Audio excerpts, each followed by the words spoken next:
Hello, this is the Jack again, bringing you another Supreme Commander 2 replay. Don't know why I brought up the research screen. There we go. It's another 4-player free-for-all on geothermal borehole. What can I say? It's a good map. A really good map. So, the players are, if it ever stops spazzing out, Ruffle King, who's Aeon, Dark Assassin, who's Aeon, Dirty Lobster, who's UEF, and Rory, who's Cybran. Well, we've got every faction in the game, so it's interesting to see what will happen.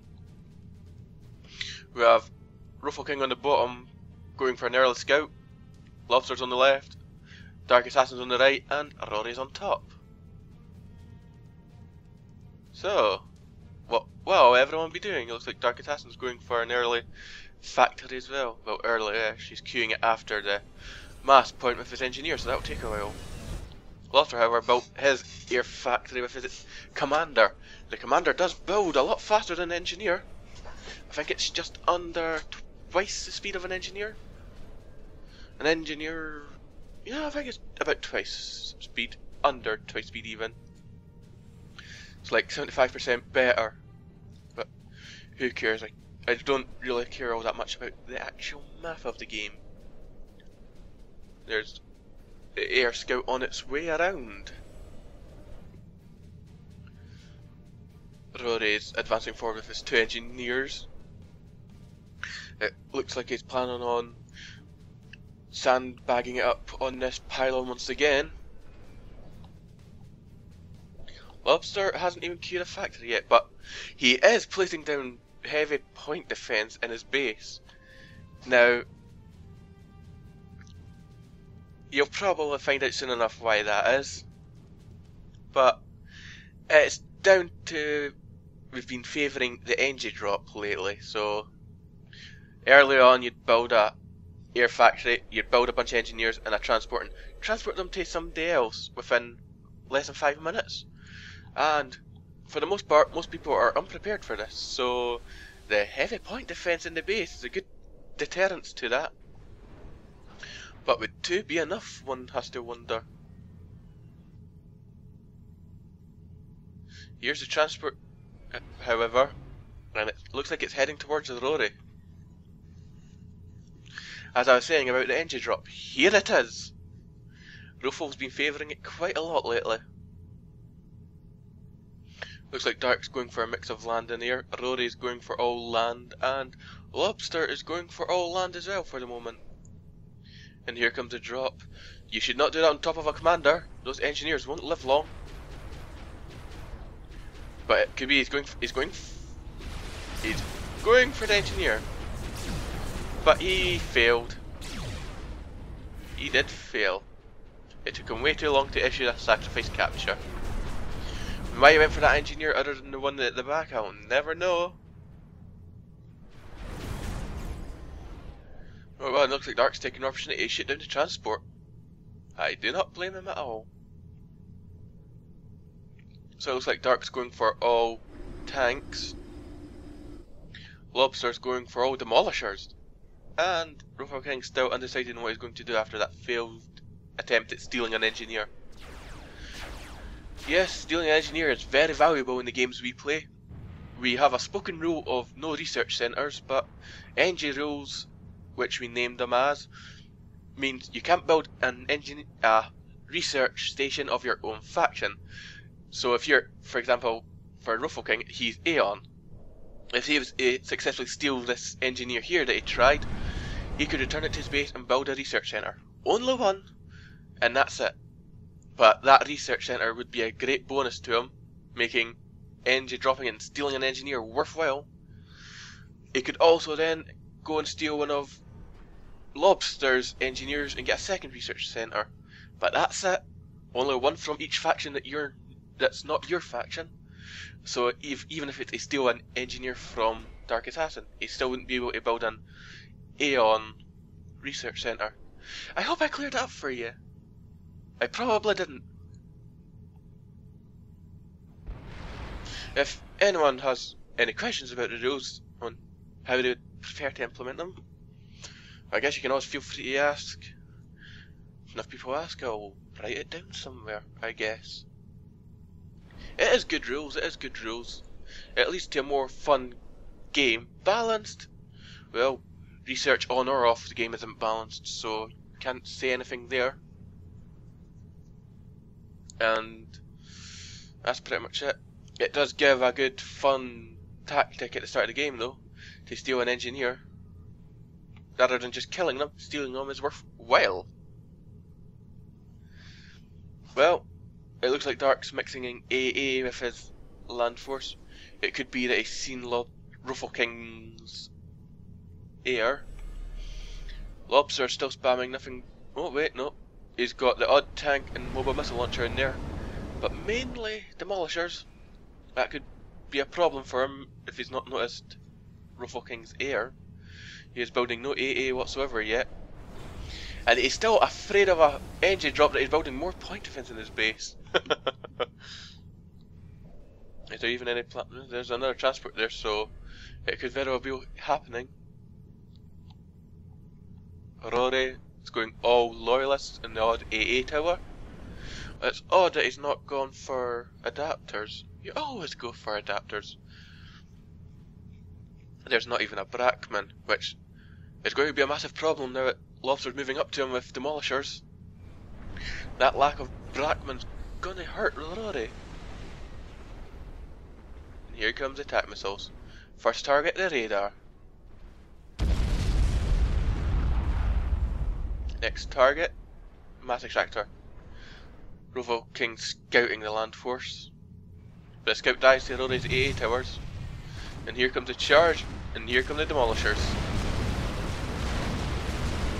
Look at that destruction. You do not want to charge in a straight line towards demolishers. Or Brackman. That is the result. He did kill one, two, and here comes the bombing run. And Lobster issues a quick stop order so that remaining tanks don't run into the bombs. And as a result, he only lost 1, 2, 3, 4, 5, 6, 7 tanks. Not much at all. Worth it for Ruffle King as he didn't lose a single plane, but without any AA, none stopping them continuing to bomb. That's precisely what he's gonna do. Or while Ruffle King's determined to get this engineer, well, he did it without Rory seeing. It's a close one, it's a close one. He's got the engineer, but it did not get into the transport quick enough. Once again, you failed. Unfortunate for you, Ruffle King. We know how much you want that cyber and tech. There goes a mass extractor for a Lobster, but he is spamming AA now. But not enough to kill a plane yet. But he has hurt them. And it looks like they're just going to go for the mass points. They're going for the point defense. Could he be planning on engine dropping him after all? Well, it won't be for a while as he's not got another transport up yet. Dark's just building up his land force of tanks, AA, and he's got shields. I have to wonder if he's going for teleports. If he is, that's a big problem for everyone except Rory. If he has structure power detonate, he'll be fine. He's not even built his radar yet. No radar for Rory, it seems. But here comes a bombing run. Is he going for the commander? Yes. Nope. He's going for the mass extractor. Is he going? He lost a plane this time though. He lost 2 planes. And he's lost a 3rd plane and a 4th plane. With very odd orders.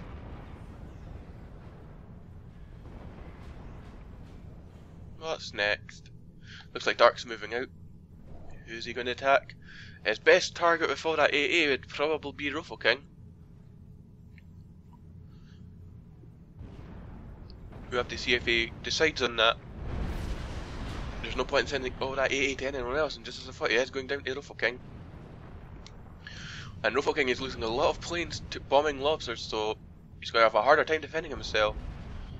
He does build a point defense, however, but a single point defense isn't going to do much.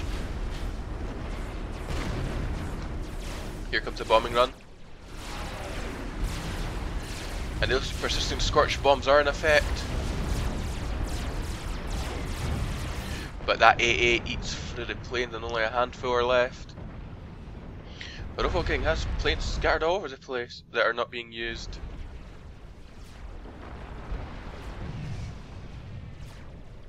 And there's...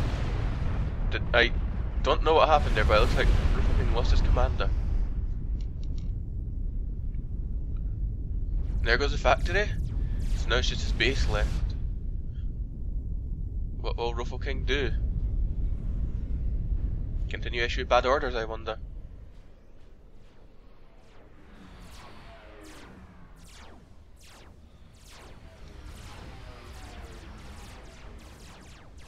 He's not killing many tanks here. Dark's noticed this and decided to continue charging. All the while Lobster's going for Dark.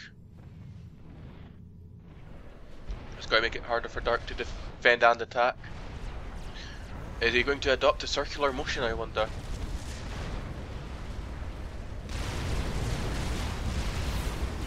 He's just doing a backward and forward movement.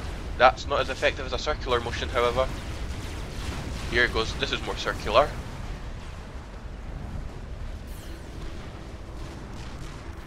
Circular motion is always more effective after all. Rory is now actually building at Brackman though, so Rory's army just became immensely more powerful. Loyalists alone aren't all that effective. Looks like Ruffle King even managed to fend off that army. And he's going to pick off stragglers with attack missiles and Brackman. Demolishers even.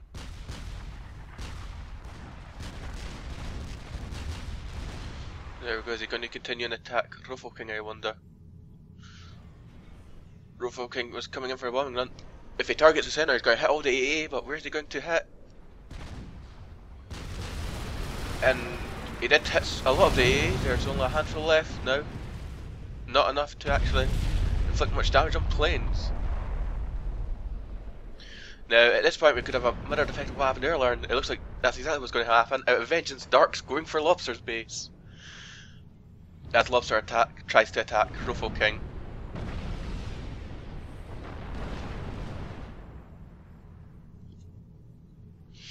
Just a matter of how many planes you can kill per run, I guess.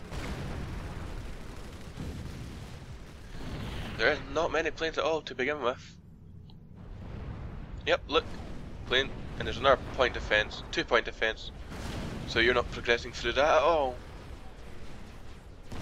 So there's an into that attack, and Dark being in the middle is somehow angered both Lobster and Rory. Now what will go on here?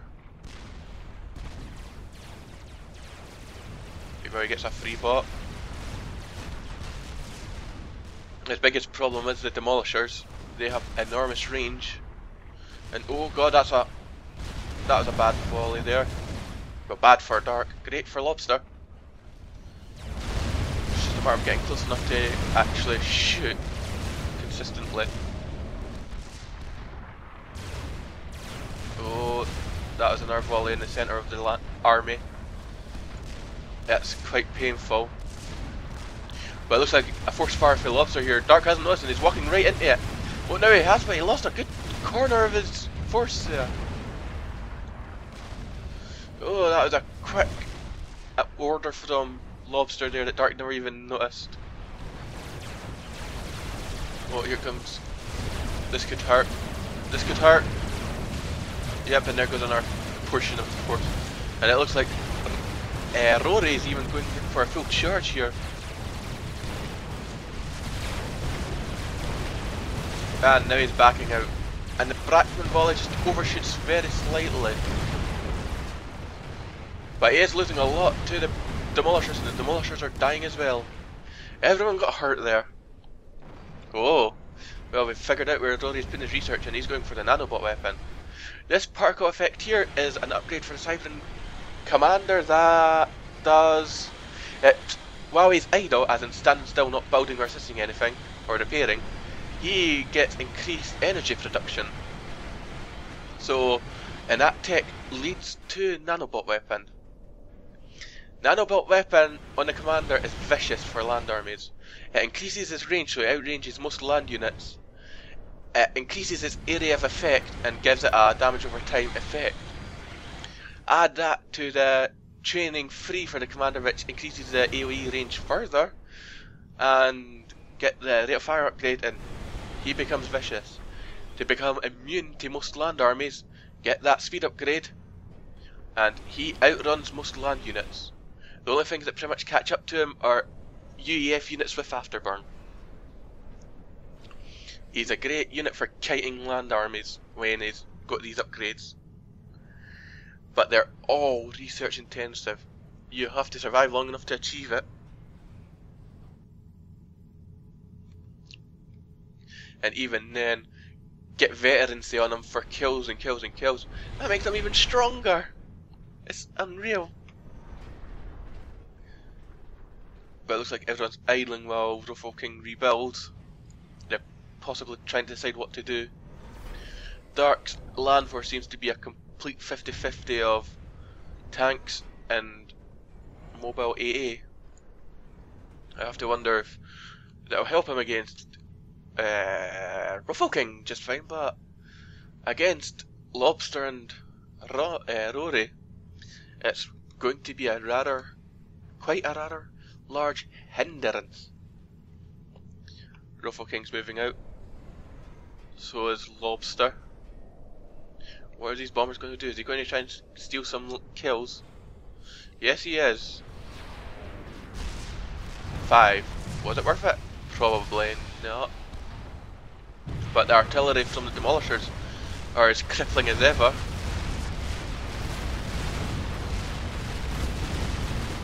Well, here comes a volley from the Brackman. This could be a good strike. It wasn't that great, but the next volley might be better. And it is! What about this volley? Oh, even better. Oh, what upgrade was this that Lobster just got? Wow, this is going. Dark's taking the opportunity to charge Ruffle King. Oh. It looks like Lobster may just fend this attack off. And fend it off he does. Well, they did lose the factory, however, and here comes the attack on Ruffle King.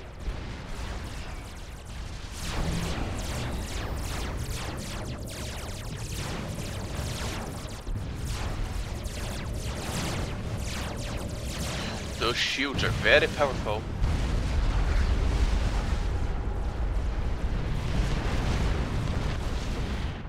I'm not sure you can pull through, you pull too much of your AA back, Dark.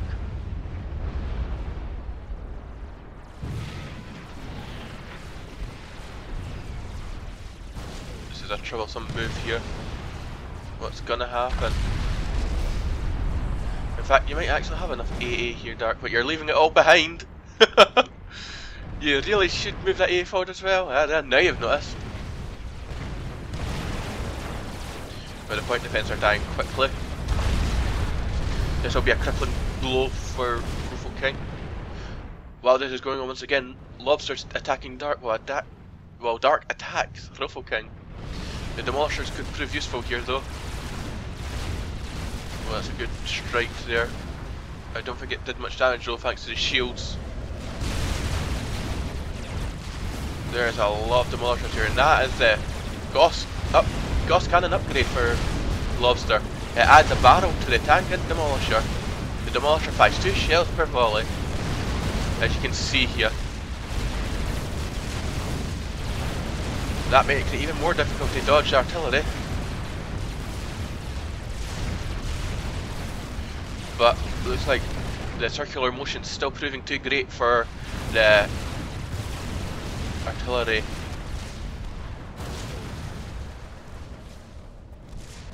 And it looks like Ruffle King's been defeated by that land force.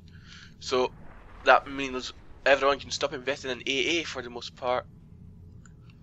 Who will benefit? No one knows, but it looks like Ronnie might get the most benefit out of it, since he never had any AA to begin with. Dark has quite a lot of AA here. To minimise the profile of his army when he's moving it about, he really should move it all out of the army. The AA guns are also noticeably slower, so it would also make it difficult to dodge artillery shells. But he is taking the opportunity to move an engineer down to Ruffle King's old base. So, with Ruffle King defeated, I think we'll end the part here at 25 minutes. You can always check out my channel for more, and you can always subscribe. So, yeah.